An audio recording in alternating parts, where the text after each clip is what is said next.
A poor Filipino family sits on the bamboo floor of a tiny wooden house in Davao City at night. A single candle glows softly, lighting their tired faces. A young Irish girl in torn clothes sits beside them, smiling shyly as they share a small bowl of rice and dried fish. The room is dim, walls made of woven bamboo, rain dripping from the roof. Faces show warmth, hunger, and kindness.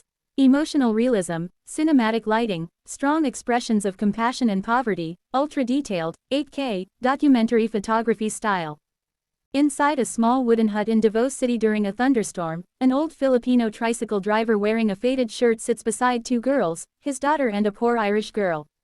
Rain pours outside through a cracked window, lightning flashes across their faces.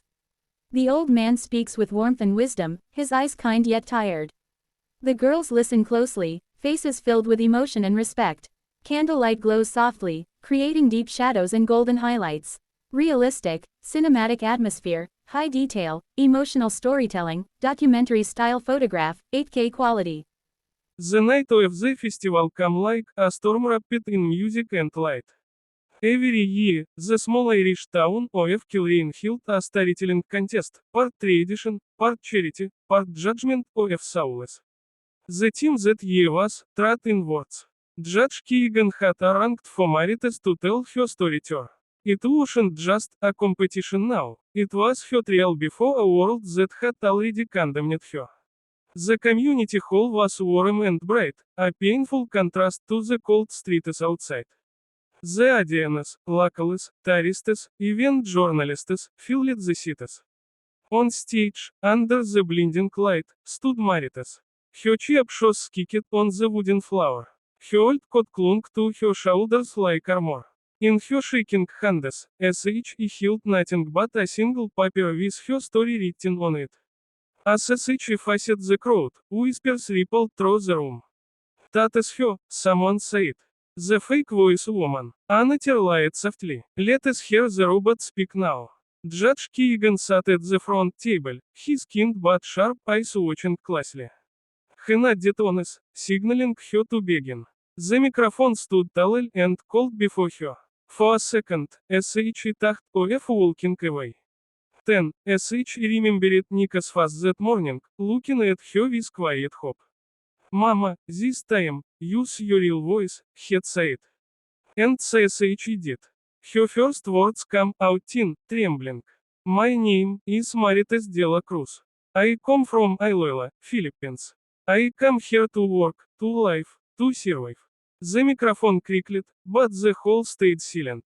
"I cleaned your houses, your flowers, your plates. I washed your fish until my hand is bald. And at night, I wrote stories, stories that were mine." Her breath caught, but she pushed on. "I used a machine voice because I thought no one would listen to a poor woman with an accent. I wanted my stories to sound perfect." She looked up, tears glistening. "But life isn't perfect, and neither am I." The audience grew still. They Rachel seemed to hold its breath. Her words flowed now like a river, pain, shame, love, all spilling out. She told them about Nika, about hunger, about being called a liar when all she had wanted was to be heard. Her voice cracked, broke, then rebuilt each laugh, raw and real. By the time she finished, there wasn't a sound in the hall. Only tears. Even the ones who had mocked her earlier couldn't meet her eyes. Judge Keegan rose slowly, his face lined with emotion. "Ladies and gentlemen," he said softly, "machines can speak words, but only hearts can drive them meaning. Tonight, this woman reminded us what it means to be human." The crowd stood. Applause thundered, filling the hall like rain breaking through a long drought. Marites wept openly, clutching her paper to her chest. In the front row, Nika smiled proudly, tears on his cheeks. That night, her video spread again, this time, not as a lie, but as a voice reborn. The world finally heard her. And for the first time, she didn't need to hide behind another's voice, because her own had become strong enough to move hearts.